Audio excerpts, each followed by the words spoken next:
ہم دور سے گزریں گے یا جو وقت آ رہا ہے تو جو ہم قیامت کے قریب ہوتے جا رہے ہیں اور جتنا ہم قیامت کے قریب ہوتے جائیں گے یہ فتنے اتنے ہی زیادہ بڑھتے جائیں گے اور ان فتنوں سے اپنی جان اور اپنے ایمان کو وہی شخص بچا سکتا ہے جو شریعت مصطفیٰ صلی اللہ علیہ وسلم کا حق پیدا ہوگا۔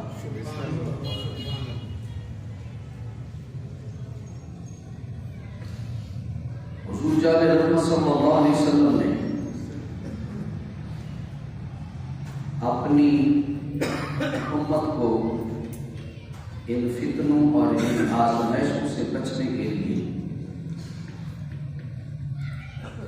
جو سب سے بہترین ذریعہ بتایا ہے وہ اللہ تبارک و تعالیٰ کی بارگاہ میں بندہ ان فتنوں سے بچنے کی اللہ کی بارگاہ میں دعا کرتا ہے۔ اور آقا علیہ السلام نے خود بھی اس پر عمل کیا اور امت کو بھی ان امور کے اوپر عمل کرنے کا حکم دیا۔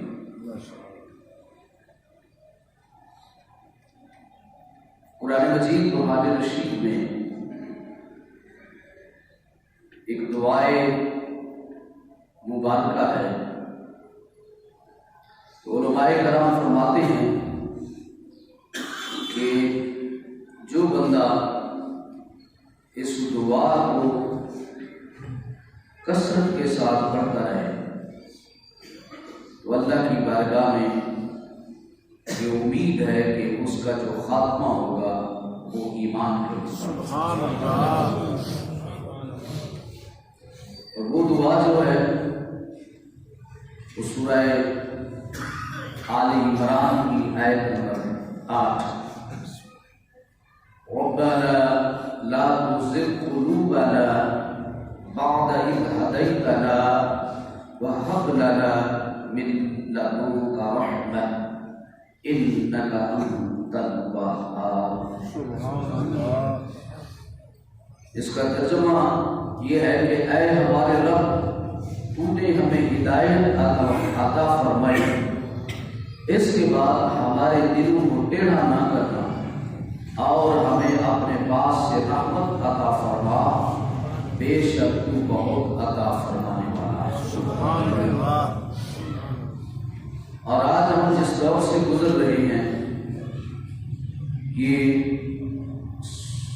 انتہائی فتنوں کا دور ہے اور اس سے بچنے کا اور رسول اللہ صلی اللہ علیہ وسلم نے جو ہمیں پہلا طریقہ بتایا ہے وہ اللہ کی بارگاہ میں دعا ہے کہ انسان اللہ کی بارگاہ میں دعا کرتا ہے۔ آقا علیہ السلام کی کئی دعائیں ہیں جو آقا علیہ السلام مختلف مواقع پر حضور خود بھی دعا کرتے تھے اور صحابہ کرام رضی اللہ عنہم اجمعین کو بھی تلقین دیتے تھے۔ حضور علیہ السلام کی ایک دعا جو چھٹا کلمہ ہے جو اس کے آغاز میں، بلکہ اگر پورا کلمہ ہی چھٹا کلمہ اگر بندہ یاد کر لے اور اس کلمہ مبارکہ کو بندہ صبح شام اس کو پڑھتا رہے تو اس کی برکت سے بھی انسان ان فتنوں سے محفوظ رہ سکتا ہے۔ اسی طرح آقا علیہ السلام نے امت کو ایک اور دعا تلقین فرمائی ہے۔ حضور علیہ السلام اللہ کی بارگاہ میں یہ دعا کرتے تھے اللہم انی اسألک فعل الخیرات وترک المنکرات وحب المساکین وأن تغفر لی وترحمنی اذا اردت فتنہ فی قوم فتوفنی غیر مفتون۔ سبحان اللہ۔ یعنی اے اللہ میں تجھ سے سوال کرتا ہوں کہ مجھے بھلائیاں کرنے اور برائیوں سے بچنے کی توفیق عطا فرما، میرے دل میں مسکینوں کی محبت پیدا فرما اور مغفرت و رحمت سے نواز دے، اور جب تو کسی قوم کو اس کے اعمال کی وجہ سے فتنے میں مبتلا کرنا چاہے تو مجھے فتنے سے محفوظ رکھتے ہوئے ایمان کی سلامتی کے ساتھ مجھے موت عطا فرما۔ سبحان اللہ، آمین۔ یہ بھی دعا آقا علیہ السلام نے اپنی امت کو تلقین فرمائی ہے کہ یہ دعا اللہ کی بارگاہ میں کرے۔ اسی کے ساتھ آقا علیہ السلام نے ایک اور دعا فرمائی، وَأَسْأَلَكَ حُبَّكَ وَحُبَّ مَنْ يُحِبُّكَ وَحُبَّ عَمَلٍ يُقَرِّبُ إِلَى حُبِّكَ۔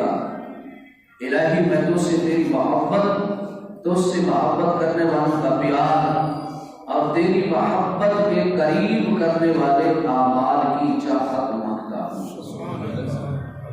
یعنی یہ وہ دعائیں ہیں جو آقا علیہ السلام نے اپنی امت کو تلقین فرمائی ہے، کیونکہ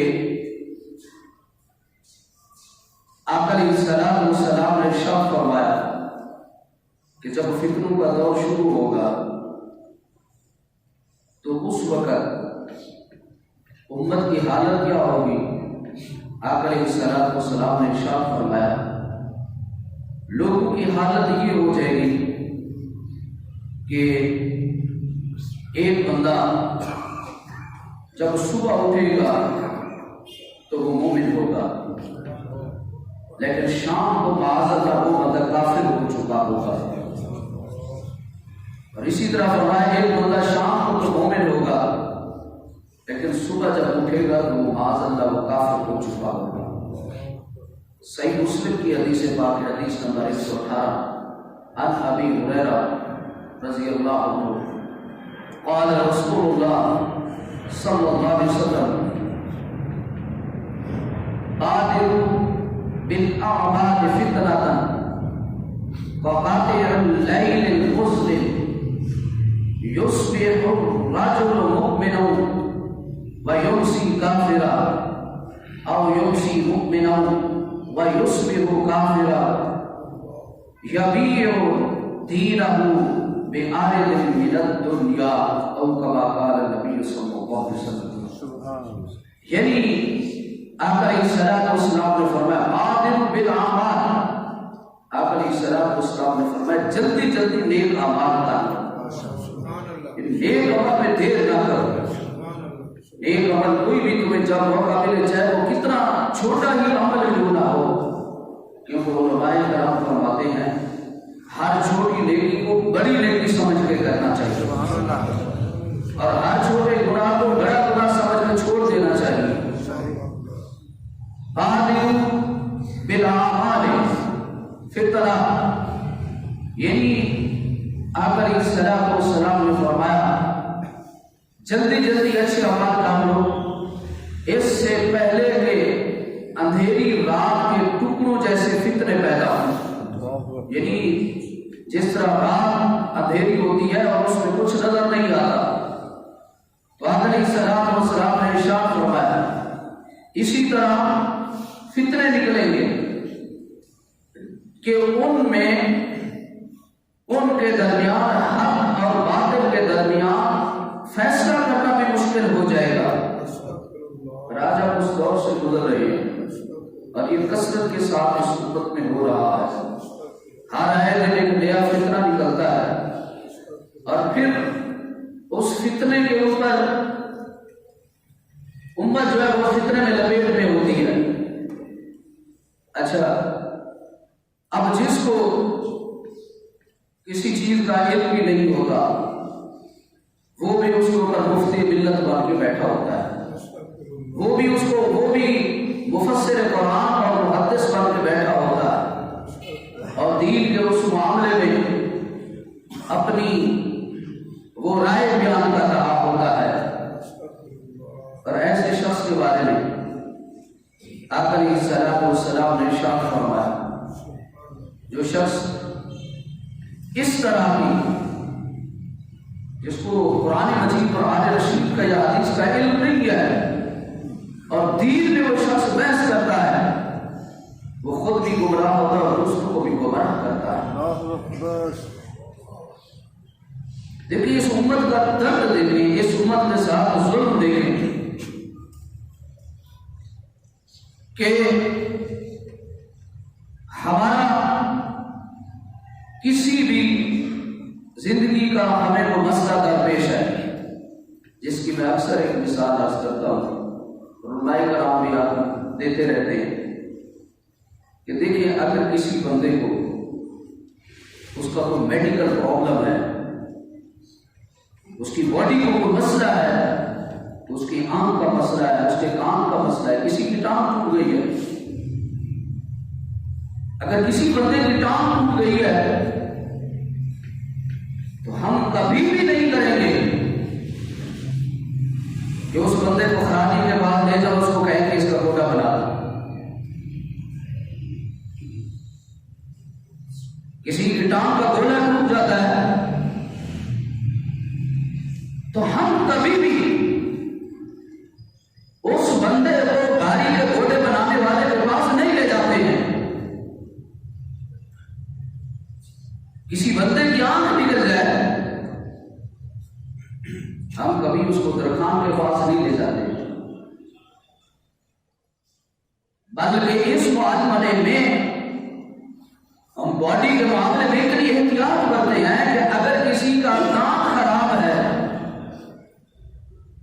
وہ کبھی بھی آئی اسپیشلسٹ کے پاس نہیں جائے گا، حالانکہ ڈاکٹر تو وہ بھی ہے،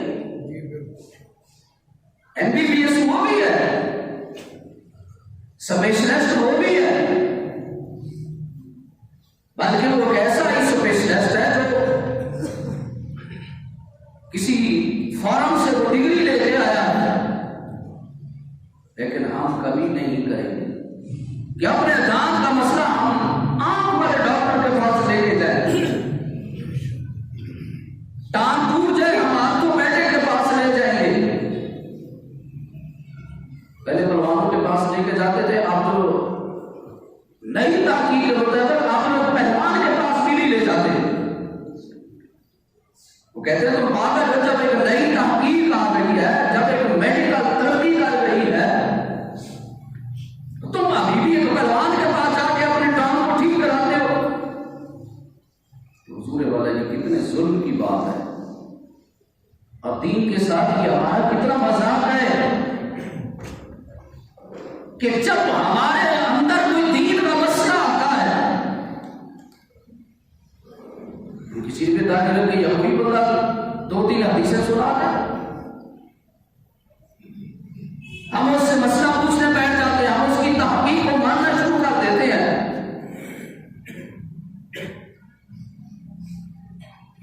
تو اس لیے یہ دین میں روز بروز فتنے اس لیے پیدا ہو رہے ہیں کہ جو بھی بندہ اٹھتا ہے وہ دین پہ اپنی لمبی لمبی بحث شروع کر دیتا ہے۔ تو اس لیے آقا علیہ الصلوۃ والسلام نے اس بات کی پہلے نشاندہی فرما دی تھی،